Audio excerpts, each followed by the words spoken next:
Hello, everyone. This is Ariel Clay with San Joaquin County 4-H, and I'm starting a series of videos about how to do a traditional paper record book. So we have another series of videos about using the online record book, which is highly recommended. It's a little challenging at first, but it's actually a great option for the more tech savvy around. But we also have a lot of people interested in doing the traditional record book using paper forms. So I'm going to show you how to do that. This first video is just going to be an introduction on where to find record book forms and resources and what constitutes a record book. So we will start with the San Joaquin County 4-H website. You can see the address up here, or if you want a very simple website to input, if you type in sjc4h.org, that will also take you here. Or you can Google San Joaquin 4-H. It will take you to this homepage, and then to get to the record book information, click on the Resources tab. And if you scroll down a little bit, you can find record book information on the side navigation or this beautiful button right here.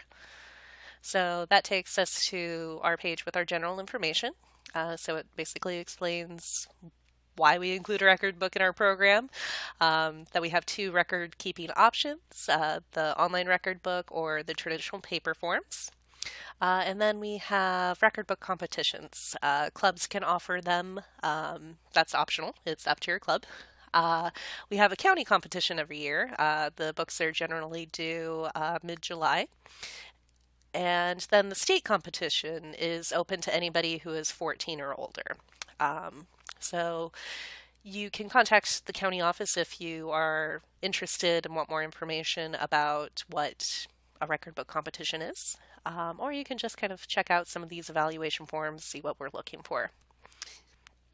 Next is the online record book information, so how to log into it, and then the series of help videos about ORB are located here. So if you decide to try the online record book, you can find it here.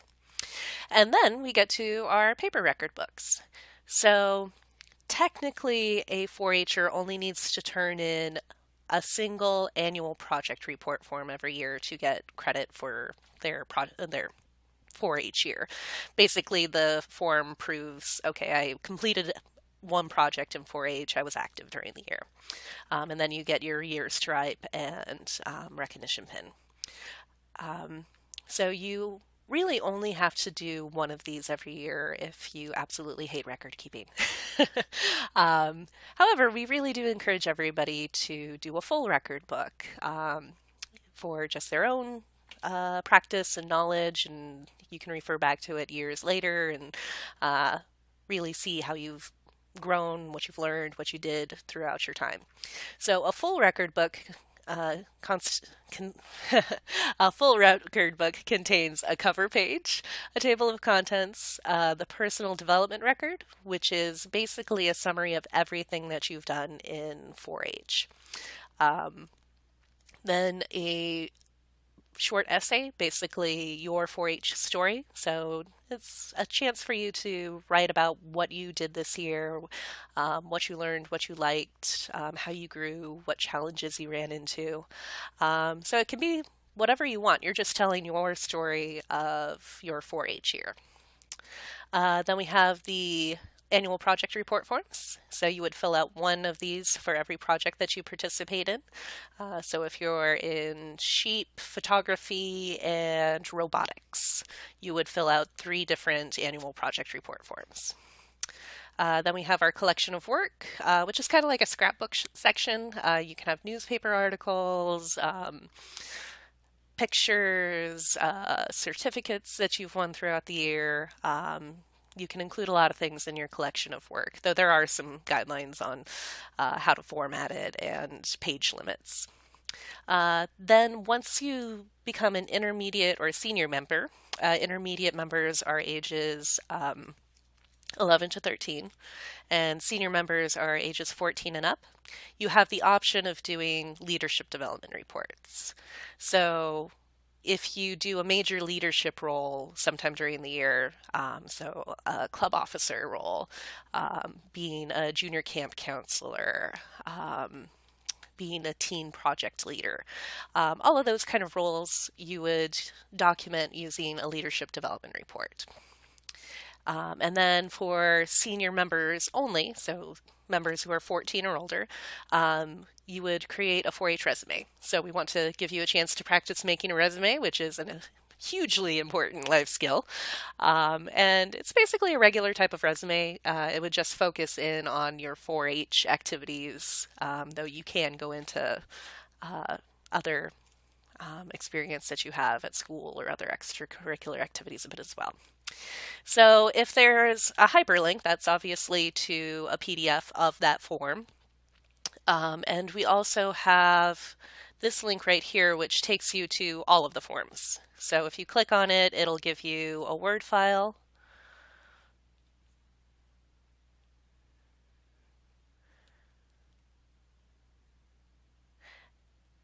And I just want to emphasize that you'll want to make sure that you have the current program year's record book forms. We don't change the record book forms too often, but if you are using the wrong years, it's possible that you're using the wrong format or something changed. So really just make sure that you come to the website at the beginning of every year to make sure that you have the current ones. So as you can see here are all the different forms, and they're fillable, so you can start typing on them. So you can either print them out and handwrite, or you can type directly on them.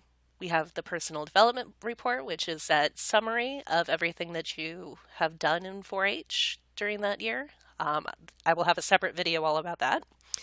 Then kind of a placeholder page of your 4-H story. So it has some instructions of how long it should be, what kind of formatting. And then annual project report forms. So there's only one copy of it in this document. So if you need more than one, you would just print out multiple copies or copy and paste, that kind of thing. An expression page is part of the annual project report form. I will explain that in the annual project report video.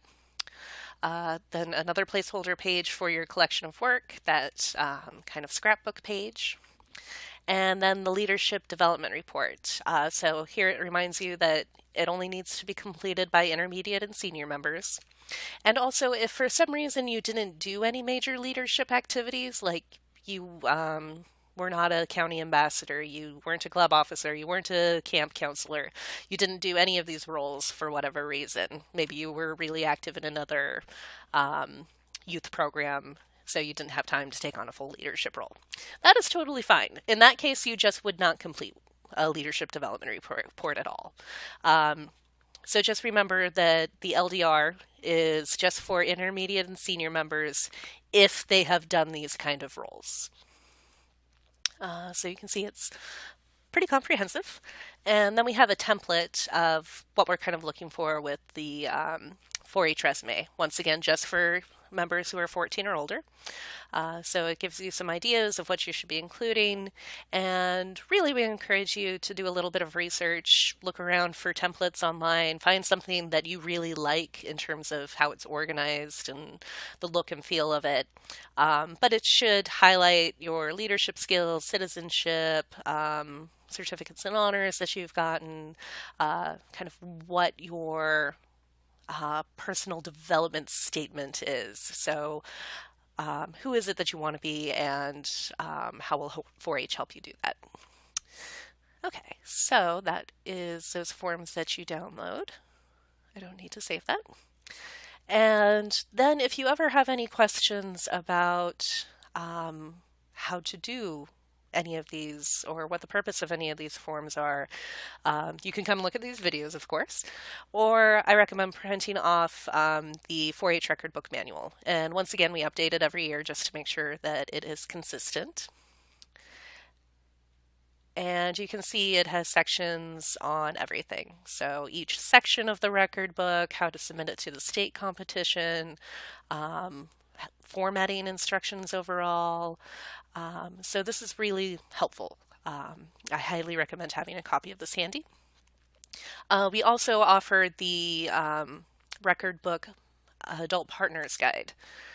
So if you look at it, it's actually the exact same thing as the other manual. So this page would look like exactly this in the regular record book manual. What is added are these blue sidebars.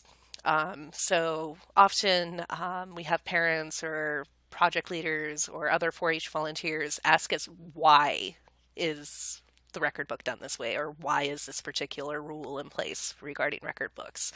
The blue sidebar explains that. It goes into more detail about the logic and reasoning behind the record book.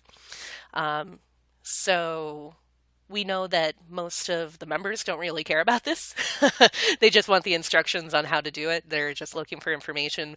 But we wanted to offer a manual that would go into more detail for adults who really want to understand why something is the way it is. And then finally, we have the State 4-H website.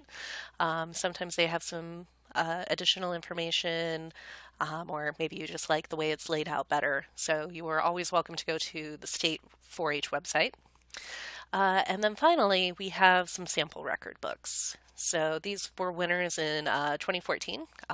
Hopefully by the time you see this video, I will have some slightly more recent record books. There have been a couple of minor changes, but you can get a feel for what a really good record book looks like. So it'll take a moment to load because it is a pretty large file. Okay, and you can see that they redacted all of the information. So this was probably the cover of the record book. So it's got her name, her club, what year, and then there will be some more personal information like her address and such on here that was redacted. There we go.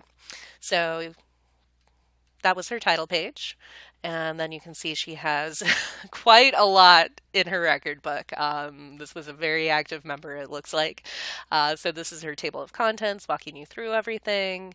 Then her personal development record. And once again, it's loading. Give it just a second. You can do it. Go internet connection. Okay. So it looks like she actually used the online record book to make this. I think, maybe. This might be a paper record book as well. But if you take a look at it, you can see some of the different things that she included and how much detail she went into in the personal development record. Yeah, it just gives you an idea of what a finished product should look like. In case if you're confused. So she has her leadership development report here, so you can get an idea of what we're looking for on those, and so on.